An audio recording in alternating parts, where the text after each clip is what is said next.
first sa konto sa example, patient will be taught. So with that goal, it is the therapy centered siya. So hindi siya mayong go for the patient. So example for your family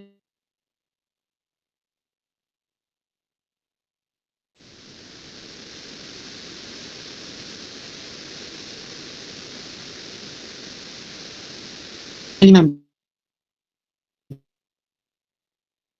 or friends,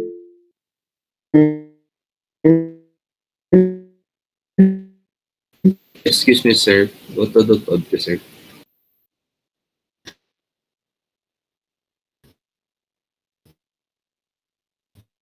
patient's wife will wrap patient's residual limb with 3 inches elastic wrap, independent in ambulating stairs and curbs without assistive device. So with that, gin-incorporate mo ang patient with the family member in your goal making. So para clear man, para next time when you assess, you know na with this kind of goal, i-assess mo ang patient with his wife, not just with the patient. Next is behavior. So what the person will do. So always an action verb. So example is demonstrate, list, state, explain. Um, it tells us functional behavior. So can be measured or described accurately. So example is patient will demonstrate head control in all planes during eating 100% of the time. So with that, ang behavior day is will demonstrate. So we need to look out we need to kabalo ko ano yung mga assessment procedure. So we need to just observe sa pasyente with this kind of goal. So patient will demonstrate head control in all planes during eating 100% of the time. Next is condition. So what circumstances, the position, the equipment, and so forth must be provided or be available for the person to perform the behavior. So example is independent walker ambulation on level surfaces and curbs for over 500 feet times 4 within 3 weeks to allow patient independent mobility at home. So with this, ang aton na condition here or what we need or dapat needed sa imong assessment is a walker, a level surfaces, and also level surfaces and curves. Ang muna dapat ang within dira sa pasyente so that you can ano na gani, you can do ma-satisfy mga conditions. So ang muna walker ambulation, level surfaces and curves. So next is your degree. So here, how well the behavior will be done, number of feet, number of times performed, amount of assistance needed, and by when the outcome will be achieved. So included the daang time. But on certain sa isa ka source, there's a different ABCDE gamit ang expected time. Mas sa and back is just ABCD lang. Ang time include just a degree. So the minimal number, example, is 40 feet. The percentage or proportion, 100% of the time, three-fourths of the time, any limitation or departure from fixed standard. So patient will and his wife will independently navigate stairs with a walker or any distinguishing features or successful performance. For example, will be your patient will independently don and doff prostheses, choosing appropriate sock thickness for correct fit. So with that, ang imo na degree is independent kay that's the amount of assistance needed sa pasyente. Next is your degree must be realistic, measurable, observable, name specific time span, and must be expressed in terms of function.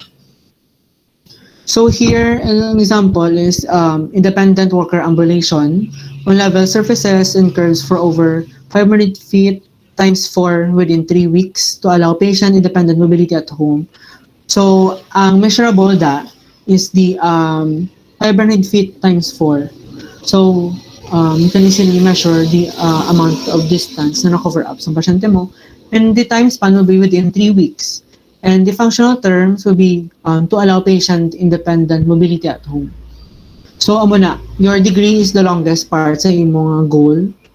So, it usually includes the measurable component, the time span, and the functional terms. Next is patient will be able to reach shelves in overhead cabinets at least 6 feet, 6 inches above the floor, independently and without pain, within 3 weeks to allow patient to be able to perform kitchen task at home. So your measurable here, kung measurable mo components at least 6 feet, 6 inches above the floor, and your time span would be within 3 weeks, and the functional terms would be to allow patient to be able to perform kitchen tasks at home. So with that, it's specific man or na rationalize mo ay mo goal. So amo na, we need to give functional terms sa pasyente. Okay. So, in summary, amo niya yung mga components or A, B, C, D. But, ano, ari nga ako, is nakita ko isa ka source. So, may E siya, expected time. But, it's okay if sadiin mo siya, if include mo ang time span within sa degree. It's okay. It's just that I want you to take note lang sa mga amo ni. So, for the A, in summary lang, for the A, actor, so, you need to identify who will accomplish the task. Sabihin mo, select the expected behavior sa pasyente. So, verb siya, functional behavior, or functional activity sa pasyente. So, there are certain influencing factors that can affect man ang imong choice of behavior mo. So, identify the patient's goal and expectations, and identify relevant environmental and personal factors that can affect daily activity performance, so that the choice mo sa behavior would also coincide man sa patient and sa environment. Yeah. Next would be condition. So, you need to determine the context, circumstances, and support needed sa pasyente. So, if in which activity ang condition i-perform, mga physical aids, mga um, amount of assistance needed. So, you need to consider those factors. And sa degree, you need to determine the quantitative specifications of performance. So, dira naman sulod ang efficiency sa time, distance, sa efficiency. So, dira naman sulod ang time, distance, and speed sa pasyente, ang environment, and the conditions of the activity, and also the dira naman sulod ang dira mo na ma-test if the success rate or the accuracy and the frequency of sa imong ginhatag sa pasyente is achievable sa iya. So, and is the time period to achieve the goal. So, with that, amo na ang summary sa isang components sa goal na ito. So, next is your, here, example is, within 2 weeks, patient will demonstrate independent ambulation with prosthesis without assistive device on at least 14 stairs and for at least half a mile, uneven and uneven surface to assure patient's ability to ambulate in and out of his home and around his yard. So, Javier, can you give the ABCD or the components sang ano ni sang goal?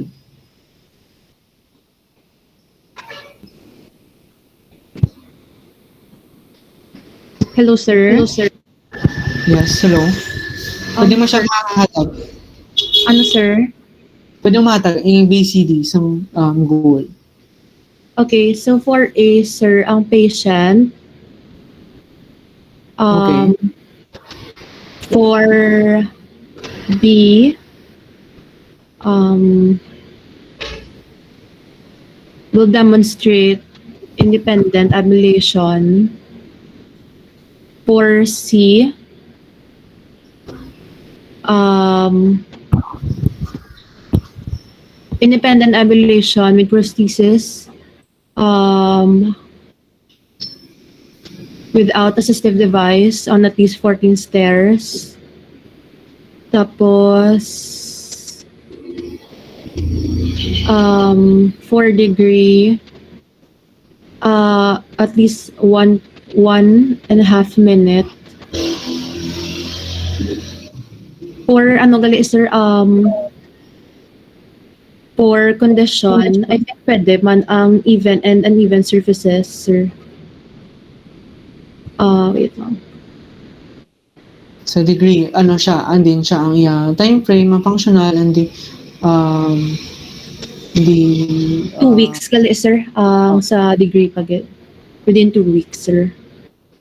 and the functional na part sa iyong mga degree is Um, independent ambulation, sir. Ah, ability to ambulate in and out of his home and around his yard, sir. okay. Thank you. Sige, so your A is the patient. So next is ang B mo, behavior will demonstrate or will ambulate, will just ambulate.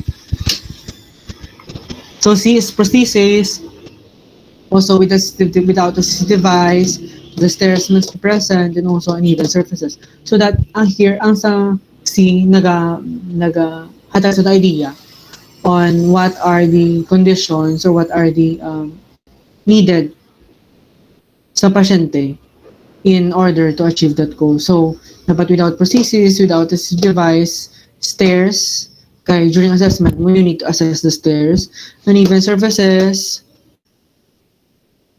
and sa imo nga di on at least 14 stairs kay dira mo siya i-measure if makuha niya if makuha niya ano ni gani that amount of stairs.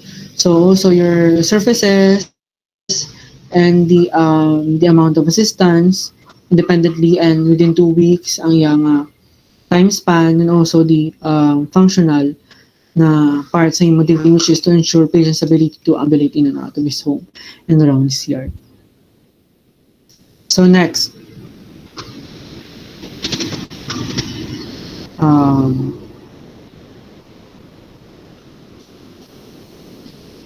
manaay.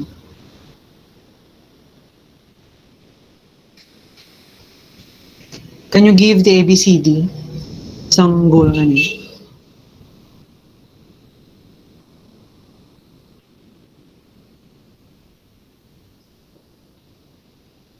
Hello?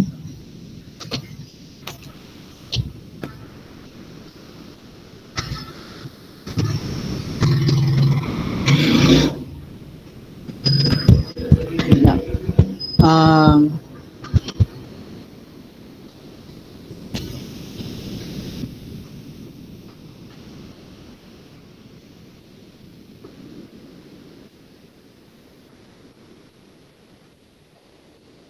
Ibanez.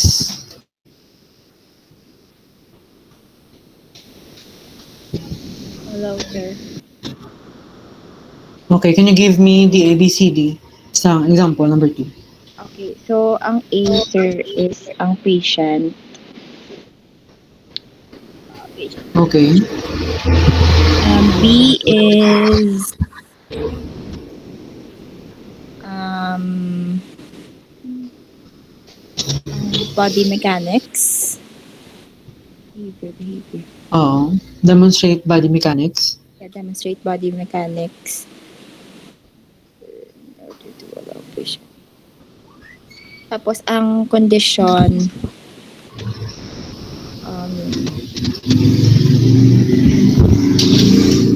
in order to allow demonstrate.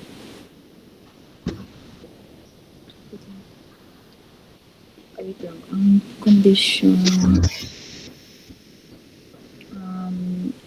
lifting up to 50 pounds Okay. and degree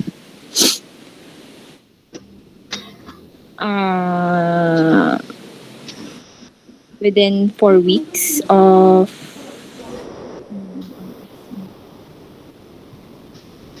How many a time? Okay, but the functional, Within ano, 4 yung weeks. functional, Ano, sir? ang functional component sa imong D. Return to work. To allow a patient to return to work fully functional at performing his job. And also, you need to include man the good body mechanics kay dala mo ma-observe ang pasyente. If the patient has a good siya nga ano na, pwede mo siya mabalaan if the patient is doing poorly or good sa iyang body mechanics. Okay. So here we just need to differentiate short-term goals and your long-term goals. So your the time frame in which they can be achieved. So amo na ang factor that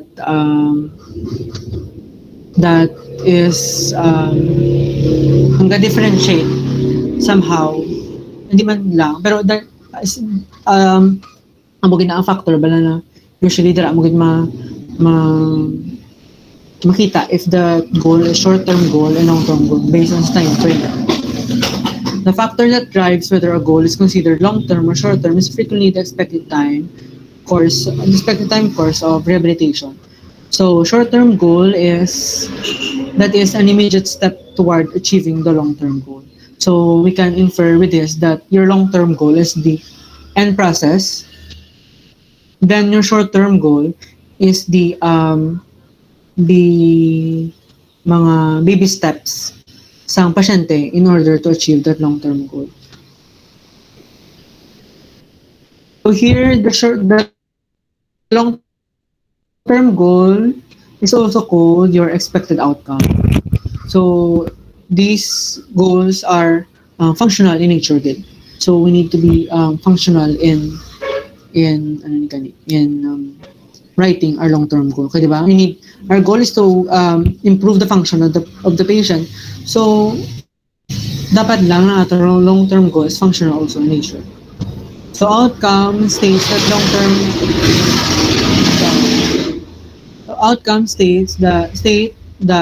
long-term expected outcomes of therapy. So amo na ang end outcome or end basta end siya mga gustong ma-achieve ng pasyente. Outcomes are generally functional and outcomes are based on discussion during the diagnosis and prognosis part of the note. And also, outcomes are the basis for setting anticipated goals. So you need to formulate first your long-term goal, and after that you can formulate your long-term goal. So dira mo na siya ang short-term goal mo i-formulate kung ano ang mga baby steps na the patient will need to achieve in order to achieve the long-term goal. So your short-term goal is also called your anticipated goals. So it's either functional or impairment in nature. So it is the interim steps along the way to achieving the expected outcome. So amo na ako ginahambal ko. Goals are the steps along the way to achieving expected outcomes. Goals are based on the expected outcomes, and goal serves as the basis for setting the intervention plan.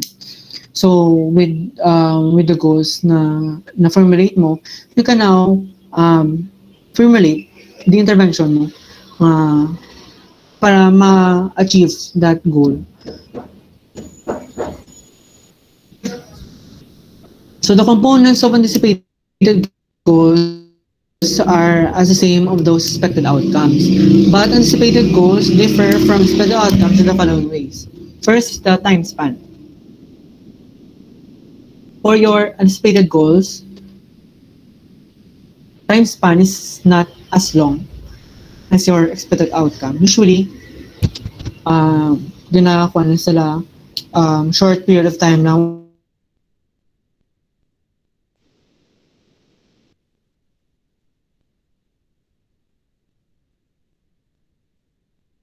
Hello, sir. Choppy ka, sir.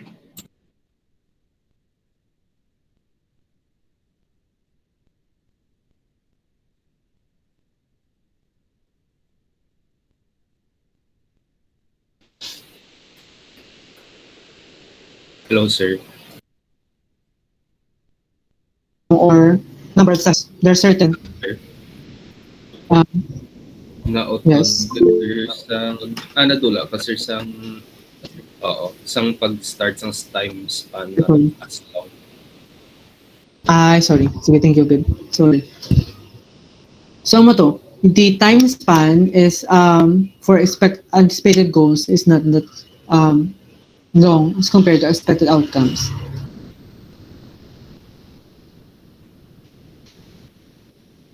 Okay na subong. Yes, sir. Thank you.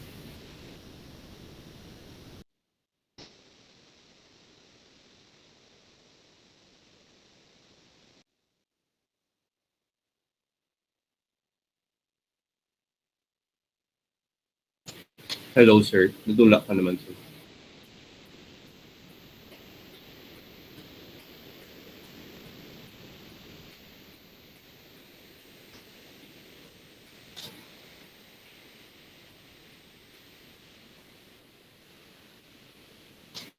Hello, sir.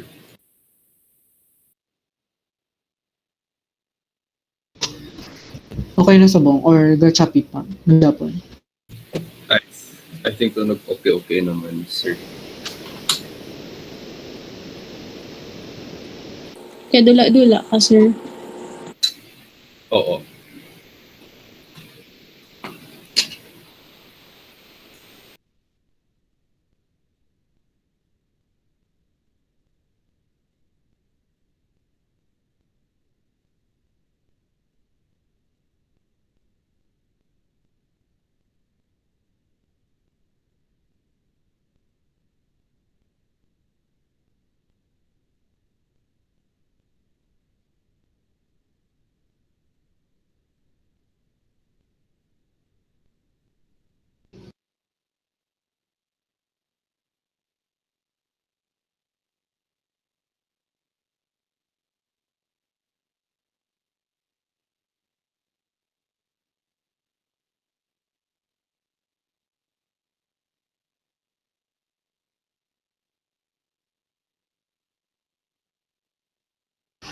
Subong okay na.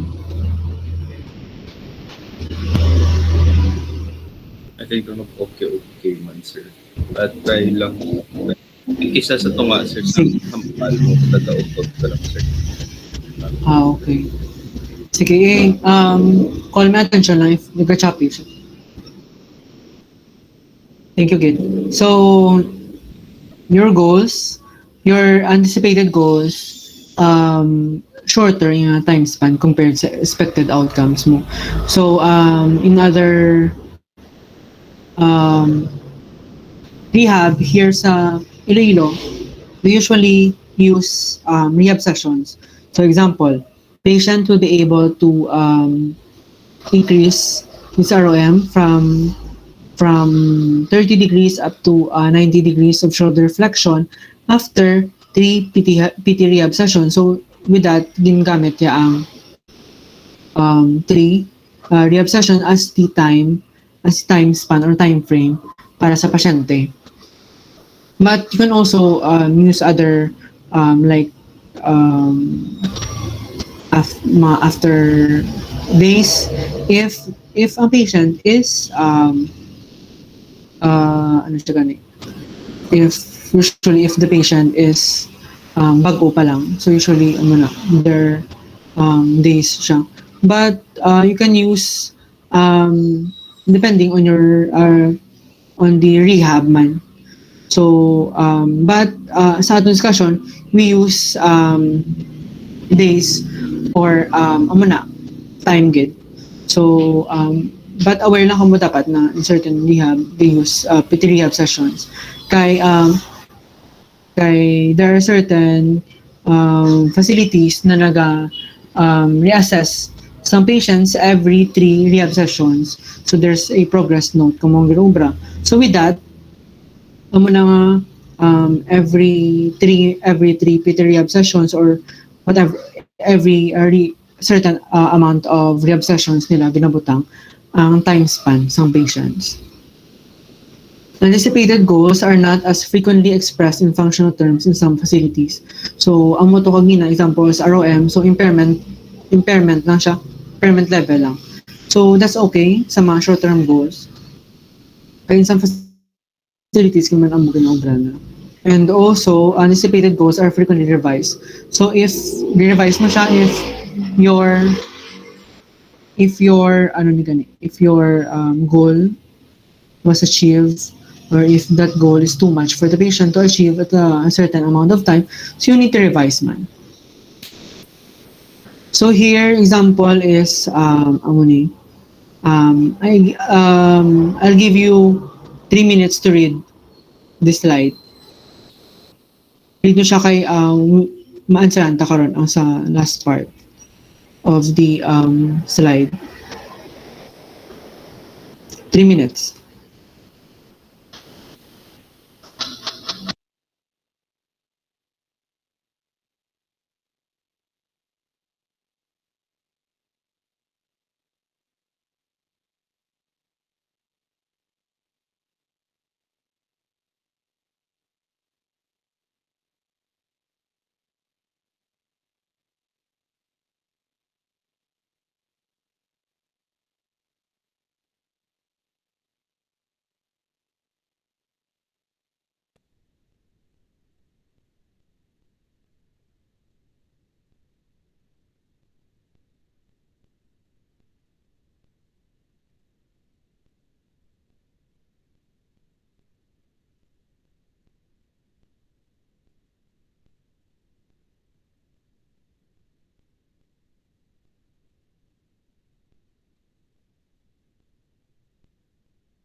Sorry. I see. Ari, With this sir, previous page. wala pang matapos basa. Okay, The previous wait page. lang. Ari, Yes, sir. Page.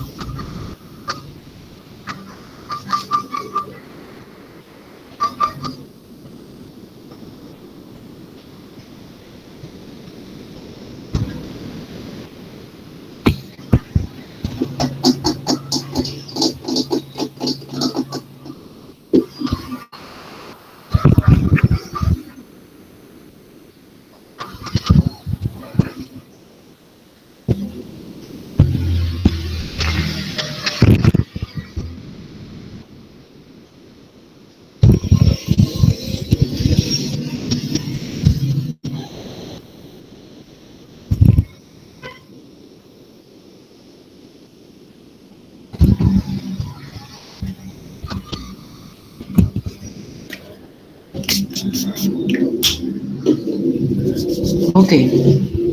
Tapos na tanan.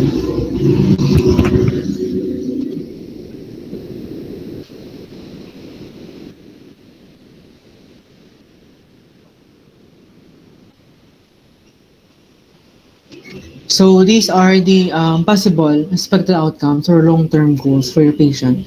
So one is for independent transfers on and off the toilet, supine to sit, sit to stand, chair to bed. So patient is safe for ADLs at home within 3 days. So with that, ano gani, the functional deficits concerning transfers mo na i-address ta with that kind of goal. Next is independent walker ambulation, full weight bearing, right, lower E, for at least 150 feet on times 2 on level surfaces and on one step within 3 days so patient can function um, independently in ambulation at home. So that this addresses the functional deficit concerning ambulation naman for the patient. So basically, nasa mga information na present, you need to ano ni gani, to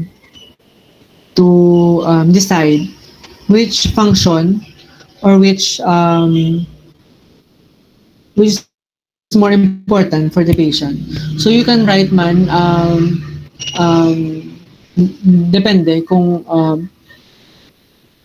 depende kung what do you think, kung how many do you think important for the patient. So the expected outcome is not only limited sa isa. So you can write as many as you could, basta as long as the function would be different from the other. So here, ang first is ang muna sa function niya, in transfers, while yung dalawa is sa function niya in aberration. So that's your on your long-term goal sa pasyente. So the anticipated outcomes, on the other hand, can address issues of functions like ginahamba ko and education for patients that are limited or stated that are implied or stated sa expected outcomes. So priorities are set for anticipated goals by looking at the priorities set for the expected outcomes. So kagina, ang example is your here you have the transfer nga ang first mo nga expected outcome. Pero syempre you need to have to transfer Mayo before you can walk. So amo na your that's why your transfers, your goal for transfer is nakapauna siya compare sa imong ambulation. So sa imong anticipated goal, amo man na you need to set the anticipated goal looking man sa priorities mo sa imong expected outcomes. So kung una ang transfers, so your anticipated goals would be ang una man is about transfer man. So if there is more than one anticipated goal for the particular expected outcome, the anticipated goals for that outcome are listed with the most functional goal. So just ambulation and transfer listed first. So especially if the patient has kung example kung ang goal mo is pero sa first is transfer from amuni, from independent transfer from on and off the toilet, supine to sit to stand. So damo siya. Kung ubrahan mo siya sang anticipated goal, so damo siya. So you need to set which goal is i-prioritize mo. So ano ang goal na i-prioritize mo. So siguro you can prioritize your supine to sit. Kasi syempre you need to prioritize that function before you can do the other functions. Just like your chair to bed or sit to stand. So you need to set the priorities first. So if you have the expected outcome, amo ni ang first transfer. So your goals can be amo ni ang tatlo. So patient will increase right hip flexion, active range of motion from 0 to 80 within 3 days to assist with independent transfers. So patient can progress to safe areas for home. Also, patient will perform home exercise program to increase right hip and knee arm, active range of motion and strength independently within 3 days to assist with independent transfers. So patient can progress to safe areas for home. So patient will increase strength, right hip abduction and flexion to at least 3 out of 5 within 3 days to assist with independent transfers and ambulation. So the patient can progress to ADLs and ambulation for home. So dara na ang kasulod mo impairment assessment mo gina. So if the patient has a limitation of motion, decrease in strength, dara na masulod sa anticipated goals mo. So amo na. So in addressing these anticipated goals, you also improve the patient step by step sa imo expected outcomes. So with that, di ba, if you achieve this anticipated goals, you can safely see the patient improve na in doing transfers. Or pwede mo siya ma-specify if what kind of or sabihin mo siya unahon i-improve. So can also say na the patient will be able to increase patient will be able to improve his patient will be able to demonstrate good sitting balance to improve or to assist the patient in independent transfer from or independent bed mobility from supine to sit do mo na pwede mo siya hambal mo na. So that's it for your anticipated goals. So you can dira na masulod sa objective part mo sa anticipated goals. Kung ano ang mga areas need to improve to further facilitate the improvement or to further facilitate ang process in achieving your expected outcome.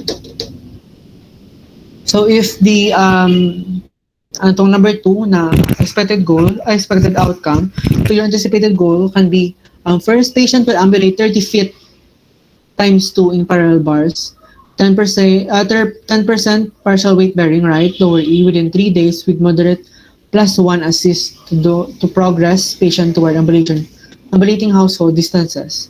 So, di ba kagina imong goal is at least 150 feet times 2. So here, ginamatamat mo siya, 30 feet in parallel bars. While ang imong expected outcomes on level surfaces or on one step within 3 days. So here, ginamatamat mo siya. Or patient will ambulate with walker, 60 feet times 2, 10% partial weight bearing. Right lower E within 1 week with minimum +1 assist to progress patient toward ambulating household distances. So with that,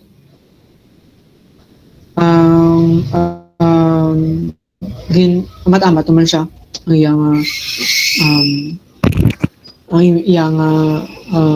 distance, but nasala galing yung time. Panabala ang time ko spread out in 3 days. Within 3 days. Here's our anticipated goal is 1 week.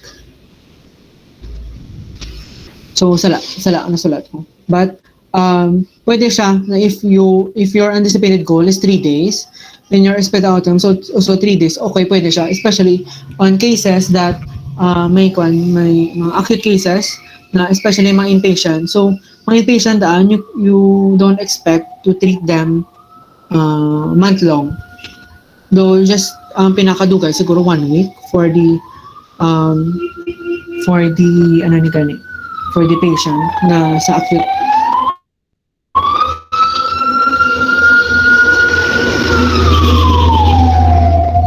Sorry.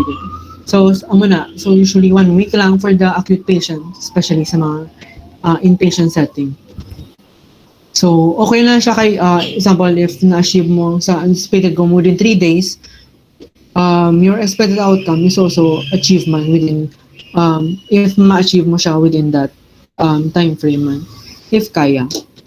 So do baby steps na siya sa patient.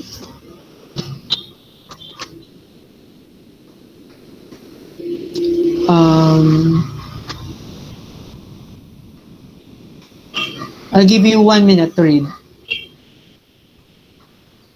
Just kuha na siya. Ang diagnosis and prognosis, di mo na siya pag i-consider.